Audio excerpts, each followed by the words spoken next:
Hello friend. तो आज के सेशन में हम लोग सीखने वाले हैं किस तरीके से फॉर्म 140 फिल किया जाता है। दोस्तों, वीडियो में आगे बढ़ने से पहले मैं आपको बताना चाहता हूं कि अगर आपने ये वीडियो देख लिया तो इसके अंदर मैं आपके सारे कॉन्सेप्ट को क्लियर कर दूंगा। मतलब ये कि टीडीएस रिटर्न फाइलिंग जो पहले 26 क्यू हुआ होता था, अब वो हो गया है फॉर्म नंबर 140। फॉर्म नंबर 140 को फिल करने के लिए आपके पास में जो जो डिटेल्स होना चाहिए वो मैंने इस वीडियो में सारी की सारी कवर कर दिया है। आपने अगर ये वीडियो को पूरा टॉप टू बॉटम पूरा देख लिया, यानी स्टार्ट से लेकर एंड तक अगर आपने पूरा देख लिया, तो मुझे नहीं लगता है कि आपको यूट्यूब पे किसी भी दूसरी वीडियो को सर्च करने की नीड है। दूसरी चीज, हो सकता है वीडियो थोड़ा सा लंबा हो जाए क्योंकि मैंने कंटेंट के अंदर कहीं भी कॉम्प्रोमाइज नहीं किया, हर चीज को आपको डिटेल में बताया हुआ है। तीसरी चीज, आपको ये वीडियो देखने के बाद में अगर कोई भी कहीं पे डाउट आता है तो मैं आपको अपना नंबर शेयर कर दूंगा, आप मुझसे उसमें कंसल्टिंग कर सकते हैं, किस तरीके से उसको फिल करना मैं आपको फ्री ऑफ कॉस्ट उसको बता दूंगा। नंबर 4, डिस्क्रिप्शन बॉक्स में मैं अपने व्हाट्सएप ग्रुप की लिंक शेयर कर दे रहा हूं, आप उस ग्रुप को ज्वाइन करो और टीडीएस टैक्सेशन से रिलेटेड कोई भी क्वेरी आप मुझे उसमें शेयर कीजिए, मैं आपको पूरा गाइड करूंगा। So dear friend, TDS return 140 file करने के लिए सबसे पहली चीज, जैसे कि आप जानते हैं, ये पहले 26 क्यू रिटर्न हुआ करता था, जिसमें हम लोग नॉन सैलरी के केस में जब हम लोग रिटर्न फाइल करते हैं, जैसे अगर आपने टीडीएस का डिडक्शन किया है, जैसे रेंट के केस में, प्रोफेशनल फी के केस में, या फिर कमीशन और ब्रोकरेज के केस में, कॉन्ट्रैक्टर के केस में, तो इसी कंडीशन में हमको फॉर्म 140 फाइल करना होता है, जो कि पहले 26 क्यू हुआ करता था। अब क्योंकि न्यू इनकम टैक्स एक्ट है तो इसके अंदर बहुत सारी चेंजेस आई है, वो सारी चेंजेस में मैं आपको बताऊंगा, और इसके अंदर बहुत सारे लोग जो मिस्टेक करने वाले हैं वो भी मैं आपको बता दूंगा। इसमें मैं आपको बताऊंगा कि कैसे टीडीएस और टीसीएस रिटर्न फाइल करने से पहले आपको एक समरी बनाना पड़ता है एक्सेल के अंदर, ताकि आप सही तरीके से डेटा फिल कर पाए। तो वो समरी किस तरीके से बनाना है, उस समरी की कॉपी मैं आपको डिस्क्रिप्शन बॉक्स में लिंक दे दूंगा, वहां से उसको आप डाउनलोड करके आप उसको पूरा तरीके से बना सकते हैं। दूसरी चीज, आरपीओ जो रिटर्न प्रिपरेशन यूटिलिटी है, उसको कैसे डाउनलोड करना है मैं भी वो भी सिखाऊंगा। आपने जो इसमें फॉर्म फिल करना होता है, फॉर्म के साथ में चालान की डिटेल, एनेक्सर को फिल करना सबसे डिफिकल्ट टास्क होता है, ठीक है, मैं आपको बताऊंगा स्टेप बाय स्टेप, वो भी बहुत डिटेल में। इसके अलावा सीएसआई जो चालान स्टेटस इंक्वायरी डाउनलोड करना होता है, उसको कैसे करना है, अगर फाइल को वैलिडेट करना, वैलिडेट करने के बाद में इनकम टैक्स की वेबसाइट से जाकर के टीडीएस का रिटर्न फाइल करना किस तरीके से किया जाता है, वो मैं आपको पूरा बताने वाला हूं। साथ ही साथ अगर आपको टीडीएस और टीसीएस में एक्सपर्ट बनना है तो उसके लिए आप क्या कर सकते हो, मैं आपको वो भी बताने वाला हूं। सो वीडियो में एंड तक मेरे साथ में बने रहे। वीडियो हो सकता है थोड़ा सा लंबा हो क्योंकि मैंने कंटेंट में कहीं पे भी कॉम्प्रोमाइज नहीं किया है। बढ़ते आगे आगे जाने से पहले आपको बताता चलूं कि अगर आप टीडीएस और टीसीएस में एक्सपर्ट बनना चाहते हो तो ज्वाइन कर सकते हो हमारा TDS and TCS master program, जिसमें मैंने टीडीएस और टीसीएस को बेसिक लेवल से लेकर एडवांस लेवल तक सारी चीजें कवर किया है। कैसे रिटर्न फाइल करना है, अगर नोटिस आ जाए शॉर्ट डिडक्शन की तो उसको कैसे डील करना है, ठीक है, एवरीथिंग मैं आपको उसकी डिटेल बाद में बताता हूँ। तो सबसे पहली चीज, जब आप फॉर्म 140 फाइल करने जा रहे हो, यानी टीडीएस रिटर्न क्वार्टर 1 का करने जा रहे हो, तो उसके लिए आपको एक एक्सेल में समरी बनाना होता है आपकी आसानी के लिए। अगर आप वो समरी बना लोगे तो मैं आपको चैलेंज करता हूं कि मैक्सिमम चांस आपको नोटिस नहीं आएंगी और टीडीएस आपका एरर फ्री रिटर्न फाइल होगा। समरी कैसे बनाना है मैं आपको बताता हूं। देखिए, मैंने मेरे क्लाइंट के डेटाबेस पे मैंने इसकी पूरी समरी बना दिया है। समरी में बहुत सिंपल है, इसकी कॉपी मैं आपको डिस्क्रिप्शन बॉक्स में मैं उसका लिंक दे दूंगा, वहां से डाउनलोड कर सकते हो। तो सबसे पहले सीरियल नंबर, कितने हमारे डिडक्टिव्स है जिनका हमने टीडीएस का डिडक्शन किया है वो, ठीक है, उनका पैन नंबर, व्यक्ति के नाम, ठीक है, जब हम रिटर्न फाइल करेंगे तो एनेक्सर में सारी डिटेल फिल करना होगा। आपने जो सेक्शन से आपने उनका डिडक्शन किया है वो अमाउंट कितना था, जो ग्रॉस आपने उनको क्रेडिट दिया है पेमेंट, वो टीडीएस का अमाउंट कितना था, यानी टीडीएस का कितना डिडक्शन किया, किस डेट में आपने डिडक्शन किया, ये सारी चीजें आपको करना है। इसके बाद में जो चालान आपने पेड किया है, जैसे आपने एक मंथ का टीडीएस, जैसे अभी मेरे पास में ये अप्रैल का पूरा डिटेल है, दूसरा मेरा मई मंथ का डिटेल है, और तीसरा ये जून मंथ का डिटेल है, ठीक है। क्वार्टर 1 के अंदर जो आप फाइल करोगे तो अप्रैल में और जून आता है, तो इस तरीके से आपको क्वार्टर 1 की पूरी डिटेल बना करके रखना है। इसके बाद में आगे जाने के बाद में ना आप देखोगे कि यहाँ पे बीएसआर कोड, नंबर और डेट कौन सी, जो डेट ऑफ पेमेंट है, यानी जब टीडीएस का डिडक्शन करने के बाद जब हम लोग ऑनलाइन गवर्नमेंट को पेमेंट करते हैं, ये उसकी डेट आपको चालान से निकाल के रखना है। ये चालान नंबर क्या है वो, उसके बाद में बीएसआर कोड, यानी जो आपके ये तीनों डिटेल जो आपके चालान पे मिल जाएंगी। ये इस तरीके से तीनों महीने का, यानी आपको बनाना है अप्रैल मंथ का, मई मंथ का और जून मंथ का। इस तरीके से आपको क्या करना है, पूरी समरी बना करके रखना है।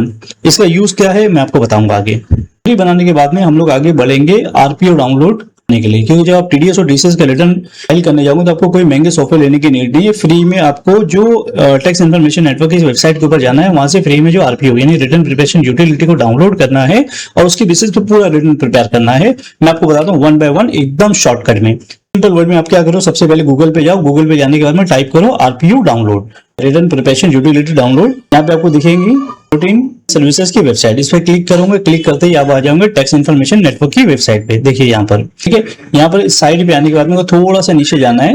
ये आने के बाद में आपको देखो यहाँ पे दिखेगा इन रिटर्न प्रिपरेशन यूटिलिटी, जिसको शॉर्ट में आरपीयू कहा जाता है। इसमें देखिए ये जो version 1 applicable details statement pertaining और टैक्स ईयर 26-27, यानी जो क्वार्टर का हम लोग अभी रिटर्न फाइल करने जा रहे हैं टैक्स ईयर 26-27 का, उसको यहाँ पे बस पे क्लिक करो। करने के बाद में देखिए यहाँ पे ये डाउनलोड में आ रहा है। ये देखिए ये हमारा आरपीयू डाउनलोड हो गया। इसके आगे कैसे करना है मैं आपको बताता हूँ। हमारा आरपीयू डाउनलोड हो गया। इस पर हमको देखिए अभी जिप फाइल है, इस पर राइट क्लिक करना है। राइट क्लिक करने के बाद में स्ट्राइक हियर कर लेने का। स्ट्राइक हियर करोगे के सामने स्ट्राइक फाइल आ जाएंगे, इस पर डबल क्लिक करो। डबल क्लिक करने के बाद में थोड़ा सा नीचे जो आपको दिखेंगे यहाँ पे आरपीयू 1.1 ये उसका वर्जन है, बस इसको एंटर मारो और ओपन कर लो। मैसेज आएगा, उसको ओके करने का। यहाँ पे आपको दिखाएगा, जैसे आप फॉर्म नंबर पे क्लिक करोगे तो आपको यहाँ से फॉर्म सिलेक्शन करना है। जैसे सैलरी का केस में अगर आप रिटर्न फाइल करो तो 138, अदर देन सैलरी के लिए 140, 44 अपना एनआरआई के लिए 143, आपके जो टीसीएस रिटर्न के लिए। तो अभी हम लोग फिलहाल अदर देन सैलरी के लिए कर रहे हैं तो हम लोग 140 सेलेक्ट करते हैं। तो अगर आपने पहले से बना के रखा हुआ है तो उसको ओपन करने के लिए ये ऑप्शन को सेलेक्ट करना है। अगर तो आप लोग स्क्रैच यानी शुरू से करने आए तो हम लोग कंटिन्यू पे क्लिक कर देंगे। जैसे आपने कंटिन्यू पे क्लिक किया तो आपके सामने आएगा ये पहले फॉर्म। देखिए आरपीयू को जब हम लोग ओपन करेंगे तो यहाँ पे आपको 3 काम करना है। आपको फॉर्म फिलअप करना है। फॉर्म मतलब यहाँ पे जो भी डिडक्ट है उसकी प्रोफाइल फिल करना है, चलान की डिटेल फिल करना है, जो भी गवर्नमेंट को पेमेंट की है, और उस चलान के अंदर कितने डिडक्टिव्स थे उनकी डिटेल यहाँ पे फिल करना है एनेक्चर के अंदर। मैं आपको 1 बाय 1 पूरा बताऊंगा। सबसे पहले आपको क्या करना है, यहाँ से टैक्स ईयर जो आपका 26-27 सेलेक्ट कर लेना है। इसे जाएगा ओके करने के बाद में यहाँ से क्वार्टर 1 को सेलेक्ट करना है। उसके बाद में फर्दर डिटेल क्या क्या इसमें फिल करना है जो फॉर्म के अंदर मैं आपको बताता हूँ। फॉर्म नंबर 140 जब फिल करेंगे तो ये प्रोफाइल का पेज होता है। यानी अगर आप चाहे टीडीएस का रिटर्न फाइल कर रहे हो in case of salary, TDS का रिटर्न अदर देन सैलरी हो, या टीसीएस का रिटर्न अगर आप फाइल कर रहे हो, तो ये तीनों के अंदर ये चीज कॉमन आपको मिलने वाली है। में आपको क्या करना है, जो भी डिडक्टर्स है यानी जो आपका जो क्लाइंट है जिसके लिए आप रिटर्न फाइल कर रहे हो, उसका नाम, उसका एड्रेस, उसका पैन नंबर, उसका tan number, tax year, contact number, email ID, उसका डेजिग्नेशन, जैसे प्रोप्राइटर है तो प्रोप्राइटर, पार्टनर है तो पार्टनर, डायरेक्टर है तो डायरेक्टर है, उसकी पूरी डिटेल यहाँ पे आपको फिल करना रहेगा। जैसे आप फॉर्म पे आओगे तो यहाँ पे आपको क्वार्टर 1 हमने सेलेक्ट कर लिया, यहाँ पे मैंने टैक्स ईयर सेलेक्ट कर लिया। के बाद मैं यहाँ पे क्या किया, देखिए मैंने टैन नंबर फिल कर दूंगा। इधर से ये ड्रॉप डाउन मेनू आपको मिलेगा टाइप ऑफ डिडक्टिव। देखो यहाँ पे असेसमेंट लिखा हुआ है, यहाँ पे आपको कुछ भी नहीं करना है, वो ऑटोमेटिक सेलेक्ट कर लिया क्योंकि अभी हमारा टैक्स ईयर हो गया है। तो मैंने पैन नंबर फिल कर दिया, थोड़ा सा ब्लर दिख रहा होगा क्योंकि ये प्राइवेसी पर्पस के लिए हमने उसको रखा हुआ है। ये पार्ट ए आपका यहाँ से हो जाएगा फिल। उसके बाद में आएगा पार्ट बी, उसी के नीचे जो आपका पार्ट बी रहेगा। पार्ट बी में आपको नाम, एड्रेस, पोस्ट, यानी यहाँ पे पूरा एड्रेस के डिटेल फिल करना है आपको। इसके अंदर खास चीज ये है कि अगर आपके पास में जीएसटी नंबर है तो आपको यहाँ पे फिल करना है, नहीं है तो कोई प्रॉब्लम नहीं है। इसमें सिर्फ आपको जैसे मैंने बताया ना कि नाम, address, PAN number, TAN number ही फिल करना होता है और बाकी कुछ ज्यादा फिल नहीं करना है। इसके नीचे आप जब जाओगे जो है मैंने फिल कर दिया, देखिए नाम मैंने फिल कर दिया मेरा, यहाँ पे एड्रेस मैंने फिल कर दिया, मोबाइल नंबर फिल कर दिया, ठीक है, यहाँ पे ईमेल आईडी फिल कर दिया है। जो जो मैंडेटरी था यानी स्टिक लगा हुआ है वो मैंने पूरा फिल कर दिया। फिल करने के बाद में मैं आऊंगा थर्ड के ऊपर, यानी तीसरा पार्ट जो नीचे रहेगा। मैं यहाँ पे क्लिक करूंगा सेम एज अबव। जैसे सेम एज अबव पे क्लिक करूंगा तो सारा के सारा डेटा जो है ना, सेम एज अबव पे क्लिक करने के बाद ऊपर का डेटा पूरा नीचे कॉपी पेस्ट हो जाएगा, जैसे मेरा नाम, ये बाकी सारा डेस्टिनेशन। बाद में एक ऑप्शन आता है नीचे जो समझने वाला है यहाँ पे कि क्या आपने इसके पहले टीडीएस का रिटर्न फाइल किया है सेम क्वार्टर 1 के लिए। जैसा भी मैं क्वार्टर 1 का फाइल कर रहा हूं तो मुझे पूछ रहा है कि भाई क्वार्टर 1 के लिए इसके पहले फाइल फिल किए हो क्या। अगर आपने फाइल किया है तो इसको यहाँ से यस करना है और यहाँ पे उसका एक्नॉलेजमेंट डालना है। और अगर आप पहली बार फाइल करने जा रहे हो यानी फर्स्ट कि आप ये ओरिजिनल रिटर्न फाइल करें तो आपको यहाँ पे नो को सेलेक्ट करना है, क्योंकि मैं भी आपको स्क्रैच यानी फ्रेश बता रहा हूँ तो इसके लिए आपको मैंने नो को सेलेक्ट कर लिया। ठीक है, तो इस तरीके से आपका ये पूरा फॉर्म फिल हो जाएगा। फॉर्म का फिल पार्ट, फॉर्म का जो पार्ट है वो फिल करने के बाद में हम लोग जाएंगे चलान के ऊपर। जैसे आप चलान पे क्लिक करोगे, चलान पे क्लिक करने के बाद में ये पूरा आपको ब्लैंक दिखेगा, यहाँ पे कहीं भी कोई डेटा फिल करने के लिए नहीं रहेगा। आपको करना क्या है, यहाँ पे ऐड रो के ऊपर क्लिक करना है। जैसे ऐड रो पे क्लिक करेंगे, जैसे ऐड रो पे क्लिक करेंगे तो यहाँ पे आपको मैसेज आएगा। ठीक है, अब यहाँ पे क्या फिल करना है मैं आपको बताता हूँ। ये एक्सेल की समरी पे आते पहले हमको समझ में आएगा भाई एक्सेल की समरी का यूज क्या है। देखो मैंने अप्रैल में एक चलान पेड किया, यहाँ पे देखिए आगे आगे डिटेल है। अप्रैल का मैंने मई में पेड किया एक चलान, इन्हें पेड किया दूसरा चलान, और ये मैंने पेड किया है तीसरा चलान, जिसके मैंने समरी बना दिया। एक क्वार्टर में मैंने 3 चलान पेड किया, तो मैं क्या करूंगा, ऐड रो में मैं क्या करूंगा, मैं यहाँ पे 3 को फिल करूंगा। क्यों, मैंने 3 चलान पेड किया है तो मैं यहाँ पे ओके कर दूंगा। तो अभी यहाँ मुझे बताएंगा भाई 3 चलान को फिल करने के लिए मेरे को स्पेस मिल जाएगा। यहाँ पे मैं अमाउंट डालूंगा, जो अमाउंट है यानी अगर जो भी मैंने टीडीएस का अमाउंट पूरा पेड किया है, कौन सा अमाउंट, देखिए जो समरी के अंदर जो मैंने टीडीएस का अमाउंट पेड किया है ये वाला 82,000 80,900 और यहाँ पे 82,500 ये मैं पूरा यहाँ पे फिल करूंगा। उसके बाद कोई इंटरेस्ट मैंने पेमेंट किया है क्या है तो पे फिल करना है, अदरवाइज नहीं करना है।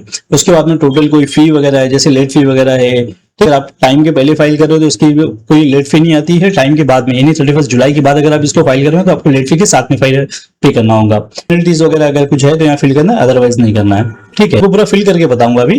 बाद में बीएसआर कोड देखिए, बीएसआर कोड मैंने ऑलरेडी मैं यहाँ पे मेरे इसमें जो समरी में मैंने बना दिया है, बस यहाँ से उठा के कॉपी पेस्ट करना है वहाँ पे। उसके बाद में यहाँ पे देखिए क्या पूछा है, date on which page deposit, जो डेट पे मैंने टैक्स को डिपॉजिट किया है वो कहाँ पर है, वो डेट देखिए यहाँ पर वो डेट है।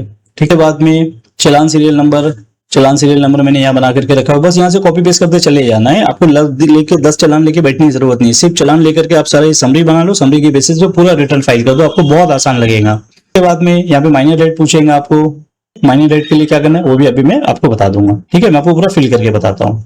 ये पूरा डेटा फिल कर दिया, जो 82,500 यहाँ पे मैंने फिल किया। देखिए पहला चालान मैंने 82,500 का पे किया था, दूसरा मैंने 80,900 का पे किया था, 82,300 का पे किया था।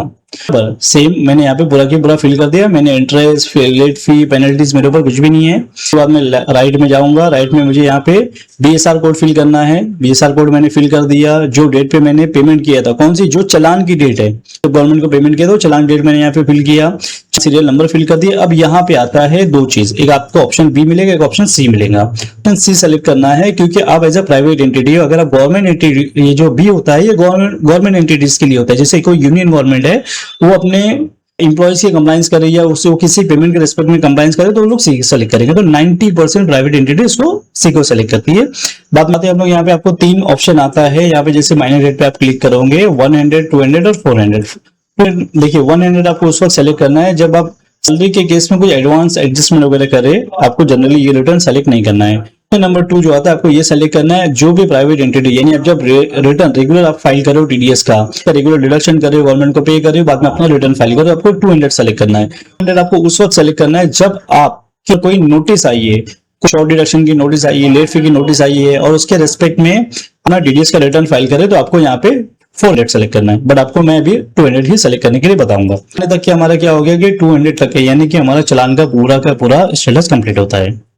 सो यहाँ तक पहुंचने के बाद में हमारा फॉर्म हमने फिलअप कर लिया, चालान की डिटेल फिल कर लिया। अब आता है हमारा एनेक्चर को फिल करना। मतलब अगर आपने ये स्टेप कंप्लीट सही तरीके से कर लिया तो आपने 90% काम परफेक्टली कंप्लीट कर दिया। ठीक है, जैसे कि मैंने टीडीएस की समरी बनाया था, समरी के बेसिस पे सारी चीजें फाइल कर रहे हैं। इसके बेसिस पे अगर आप फाइल करो तो बहुत आसानी से फाइल हो जाएंगे और आपको कोई नोटिस नहीं आएंगे और आपके पास अब बहुत दिमाग लगाकर फाइल करना आपको एनेक्चर 1। ठीक है, एनेक्चर 1 के अंदर सेम हमारे को यहाँ पे सबसे पहले जो है इंसर्ट करना है रो, लेकिन कितनी रो इंसर्ट करना है कैसे पता चलेगा, तो मैं आपको बताता हूँ। बहुत आसान तरीका है इसका, फट से आपको अभी के अभी समझ में आ जाएगा।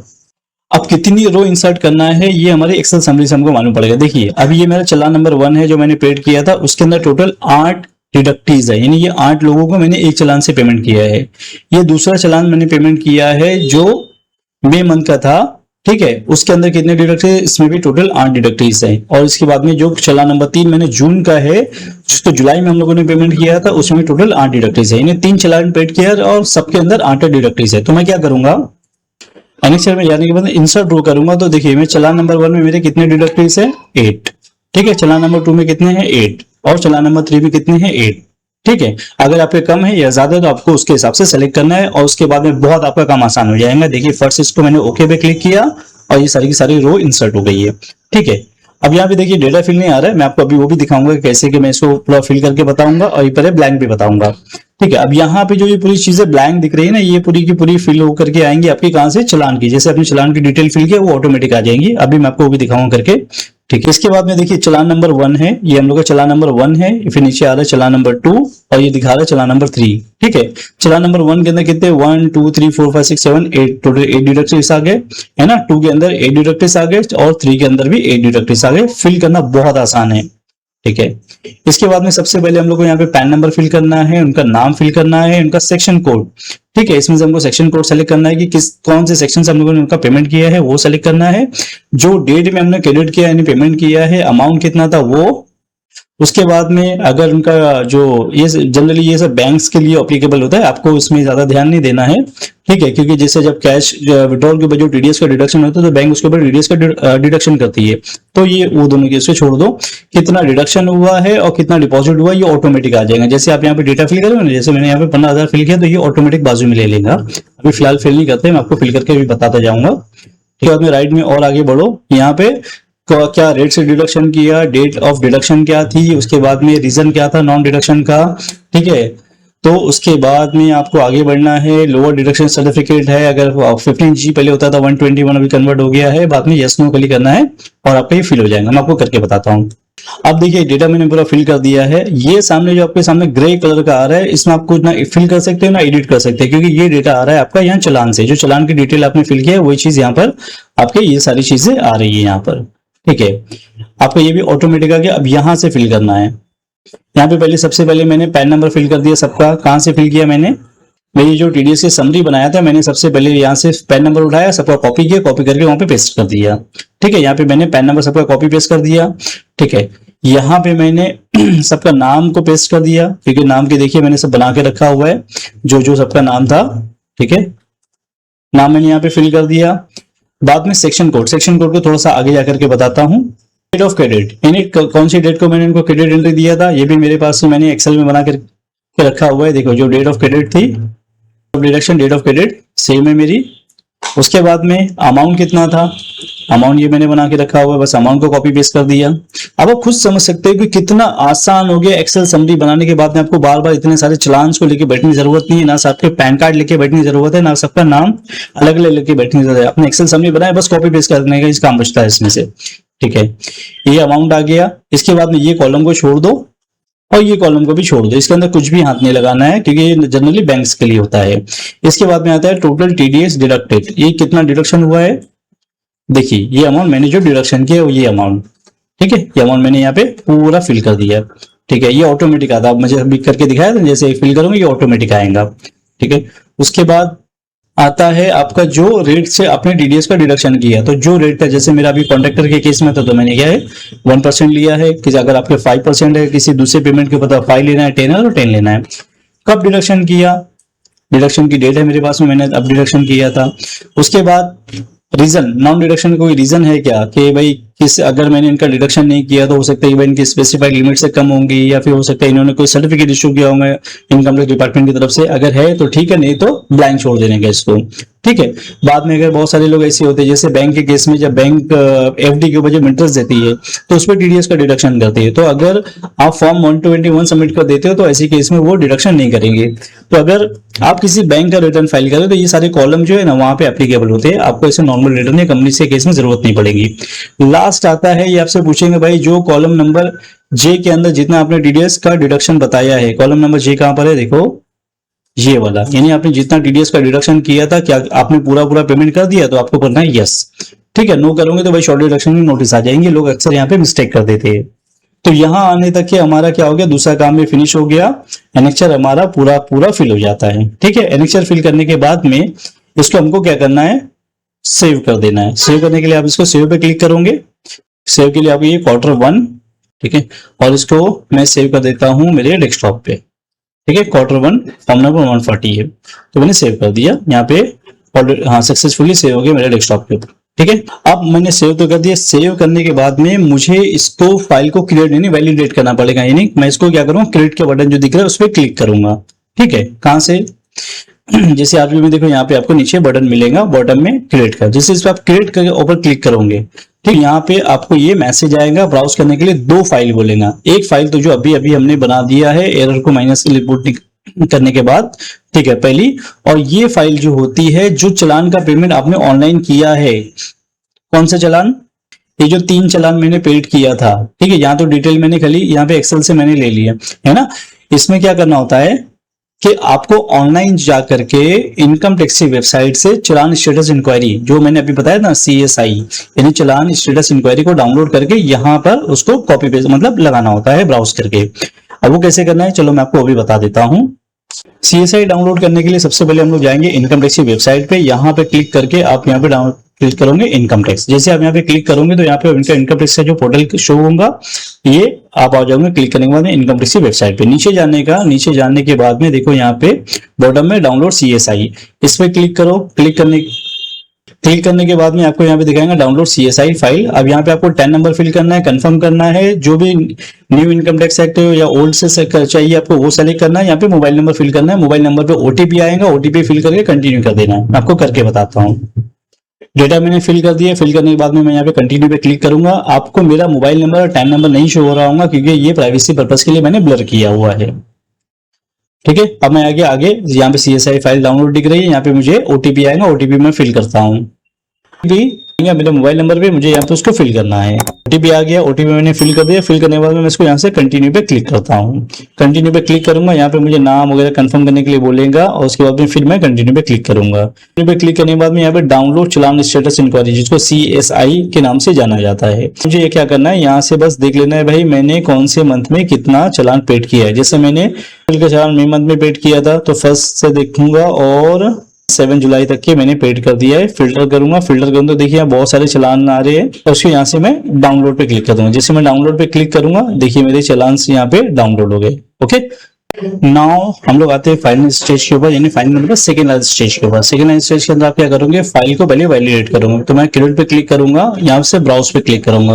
ब्राउज पे क्लिक करने के बाद मैं सबसे पहले वो फाइल डाउनलोड लगाऊंगा यहाँ पे जो फाइल मैंने डाउनलोड किया था CSI यानी चालान स्टेटस इंक्वायरी, जो मैंने डाउनलोड किया था अभी आपको मैं बताया, वो मैं यहाँ पे लगाता हूँ। ये मैंने चालान स्टेटस इंक्वायरी ब्राउज करके यहाँ पे ले लिया, उसको मैंने ओपन किया, यहाँ पे आ गई। उसके बाद ब्राउज करके जो फाइल मैंने सेव किया है यानी Q1 के अभी जो मैंने आपके सामने सेव किया उसको मैं यहाँ पे ब्राउज करूंगा। अभी ये मैंने ब्राउज कर लिया। ठीक है, यहाँ पे मैंने ब्राउज करके लगाया कौन सी फाइल, CSI जो मैंने डाउनलोड किया था। यहाँ पे मैंने लगाया है जो मैंने ये जो RPO यानी रिटर्न प्रिपरेशन यूटिलिटी जो मैंने सेव किया था ये वो लगाया। बस यहाँ पे वैलिडेट पे मुझे क्लिक करना है। जैसे मैं वैलिडेट पे क्लिक करूंगा, अगर मैंने इसके अंदर कोई मिस्टेक किया है तो मिस्टेक को मेरे पास में सामने एरर आएगी, तो एरर को रिजॉल्व करना है। एरर को रिजॉल्व करने के बाद फिर उसको मुझे इनकम टैक्स की वेबसाइट पे ले आकर के अपलोड करना रहेगा। तो मैं आपको वो भी बता देता हूँ। यहाँ पे वैलिडेट पे क्लिक करता हूँ, मेरे कुछ भी नहीं आई है। अब मैं क्या करूंगा, देखिए ये अब क्या हुआ, ये देखिए पूरा मेरे पास में फाइल आ गई। अभी फाइल जनरेट होकर के आ गई है। जैसे मैंने वैलिडेट किया, वैलिडेट करने के बाद में ये फाइल देखिए यहाँ पे जनरेट हो गई है। और जनरेट करने के बाद में आपकी जो ये फाइल बन के आई है, ये वाली टेक्स्ट डॉक्यूमेंट आपका बन करके आ गया है। इस पे राइट क्लिक करना है और जिप कर लेना। जैसे मैं इस पे राइट क्लिक करना है, मुझे ऐड जिप करना है। जैसे मैं उसको जिप करूंगा तो ये मेरे जिप फाइल आ जाएंगे। जिप करने के बाद में इसको इनकम टैक्स के पोर्टल पे जाकर के अपलोड करना है। मैं आपको वो भी बताता हूँ कैसे। तो पहले जाएंगे हम लोग इनकम टैक्स की वेबसाइट पे, यहाँ से लॉगिन पे क्लिक करेंगे, से लॉगिन करूंगा। इनकम टैक्स मैंने साइट को लॉगिन कर लिया। लॉगिन करने के बाद में मैं सबसे पहले जाऊंगा यहाँ पे ई फाइलिंग के अंदर, फाइलिंग पे जाऊंगा। ई फाइलिंग पे यहाँ पे देखिए इनकम टैक्स फॉर्म दिखेंगे, तो यहाँ पे फाइल इनकम टैक्स फॉर्म, यहाँ पे मैंने जैसे क्लिक किया करने के बाद में मैं यहाँ जाऊंगा। देखिए मेरे पास है as per new income tax और as per old income tax. तो मुझे क्या करना है, न्यू पे जाना है क्योंकि फॉर्म 138 फाइल कर रहा हूँ। अगर आपका पिछला कोई फॉर्म पेंडिंग था तो आपको यहाँ से जाकर के उसको फाइल कर सकते हो, बट मुझे न्यू पे जाना है। न्यू पे जाऊंगा, नीचे जाऊंगा, देखिए यहाँ पे मुझे शो कर रहा है क्वार्टरली रिटर्न्स। मैंने उस पर क्लिक किया, यहाँ पे लेट्स स्टार्ट के बाद क्लिक करना है। कौन सा फॉर्म है भाई, सिलेक्ट कर रहा हूँ 138 क्योंकि मैं 138 इन केस ऑफ सैलरी कर रहा हूँ। यहाँ पे सैलरी लिखा हुआ भी है और उसके बारे में यहाँ बता भी रहे, अगर आपका ये डिडक्शन है तो उसका अकॉर्डिंगली आपको फाइल कर दो। मैंने क्या करना है, यहाँ से मुझे जो मेरा टैक्स है वो सेलेक्ट करना है, क्वार्टर कौन सा है वो सेलेक्ट करना है, यहाँ से रेगुलर पे क्लिक करना है, फाइल को अटैच करना है। अटैच कौन सी करना है, जो मैंने बनाया है जिप, बस यहाँ पे मुझे ओपन करना है। जैसे भी फाइल में ओपन करूंगा आगे मेरे जो स्टेजेस आएंगे वो भी मैं आपको पूरा बता देता हूँ। उसके बाद मैं यहाँ पे प्रोसीड पे क्लिक करूंगा। यहाँ पे जो आपको प्रोसीड का बटन हो सकता है मेरी वीडियो की वजह से शायद नहीं शो हो रहा, बस मैं प्रोसीड पे क्लिक कर दूंगा। प्रोसीड पे क्लिक करने के बाद देखिए फाइल तो पहले मेरी सबसे पहले यहाँ पे जो समझ में आ चुकी है। अब यहाँ पे प्रोसीड पे क्लिक मैं करूंगा। ठीक है, प्रोसीड पे क्लिक करने के बाद मेरे पास में confirmation are you sure want to proceed verify yes करने के लिए मैं इस पे यस पे क्लिक कर दूंगा। यस पे जैसे क्लिक करूंगा देखो यहाँ पे बताएंगे do you want to verify, तो यहाँ पे मुझे वेरिफिकेशन कैसे करना है भाई, आपके पास में आधार ऑथेंटिकेशन या DSC से करना है क्योंकि इंडिविजुअल है तो मेरा आधार ऑथेंटिकेशन से हो जाएगा। क्या करूंगा भाई, इस पे यहाँ पे क्लिक कर दूंगा। क्लिक करते ही साथ आई एग्री पे क्लिक किया, OTP जनरेट होगा। OTP उस मोबाइल नंबर पे जाएगा जो मेरा यहाँ पे रजिस्टर्ड है, मेरे मोबाइल पे नहीं आएगा। जो रजिस्टर्ड मोबाइल नंबर है मेरी इनकम टैक्स वेबसाइट पे जो मेरा आधार से लिंक्ड है उसके ऊपर मेरा आधार डिटेल से जो आधार OTP उसके ऊपर आधार ऑथेंटिकेशन उसके ऊपर चला जाएगा। के बाद मेरा फाइनली TDS का रिटर्न फॉर्म 138 है, ये हो जाता है यहाँ से फाइल के सामने। यहाँ पे एक्नॉलेजमेंट नंबर आ गया, और यहाँ पे उसका ट्रांजैक्शन जो भी आपका आईडी था वो आ गया। यहाँ से आप डैशबोर्ड पे जा सकते हो और आगे यहाँ से जो उसका एक्नॉलेजमेंट है वो यहाँ से डाउनलोड कर सकते हो कि आपने सक्सेसफुली टीडीएस रिटर्न फाइल कर दिया है। तो ये सारी स्टेजेस को फॉलो करना होता है जब भी हम टीडीएस और टीसीएस का रिटर्न फाइल कर रहे हैं। आप कोई भी, चाहे टीडीएस का रिटर्न हो, टीसीएस का रिटर्न हो, इनकेस ऑफ सैलरी हो, इनकेस आधा दिन सैलरी हो, स्टेजेस यही रहेंगे आपको फाइल करने के लिए। सो उम्मीद करता हूं दोस्तों आपको ये वीडियो ठीक से समझ में आया होगा। वीडियो में अगर आपको कोई भी प्रॉब्लम है आप मुझे इस पर्टिकुलर नंबर पे कांटेक्ट कर सकते हो। डिस्क्रिप्शन बॉक्स में मैंने मेरी टेलीग्राम कम्युनिटी और व्हाट्सएप ग्रुप की भी लिंक दिया हुआ है, आप मुझे उस पर कनेक्ट कर सकते हो और जो भी आपकी क्यूरीज होती है मैं आपके सारे रिस्पॉन्स करता हूँ। फाइनली अगर टीडीएस एंड टीसीएस में एक्सपर्ट बनना चाहते हो तो ज्वाइन कर सकते हो हमारा TDS and TCS master programme.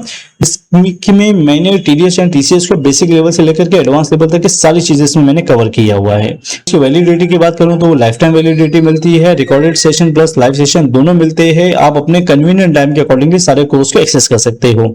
The learning अगर आपको कोई भी प्रॉब्लम आता है तो मेरी टेक्निकल टीम, मैं खुद आपके सपोर्ट पे अवेलेबल रहता हूँ।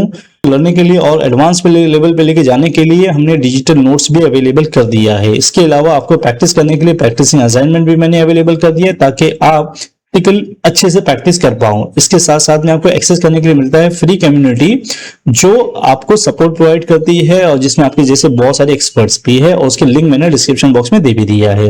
सो दोस्तों जैसा कि आपने देखा कि TDS return in case of salary को किस तरीके से फाइल किया जाता है। ड्यूरिंग द फाइलिंग अगर आपको कोई भी इश्यूज आते हैं तो मैंने डिस्क्रिप्शन बॉक्स में मेरे व्हाट्सएप की लिंक मैंने शेयर कर दिया है, उस पर क्लिक कीजिए। चाहे टीडीएस रिटर्न फाइलिंग से कोई इशू हो या फिर टीसीएस रिटर्न से रिलेटेड कोई आपको इश्यूज हो या फिर टैक्सेशन से रिलेटेड कोई भी इश्यूज आ रहे हैं, चाहे वो इनकम टैक्स जीएसटी हो ही क्यों ना हो, सो आप मुझे इस नंबर पे व्हाट्सएप कर सकते हैं और मैं आपको सारी डिटेल और सारे हेल्प जो भी मेरे से हो सकते हैं मैं आपको डेफिनेटली प्रोवाइड करूंगा। Finally thank you for watching. Video को लाइक एंड चैनल को सब्सक्राइब करना ना भूलिए।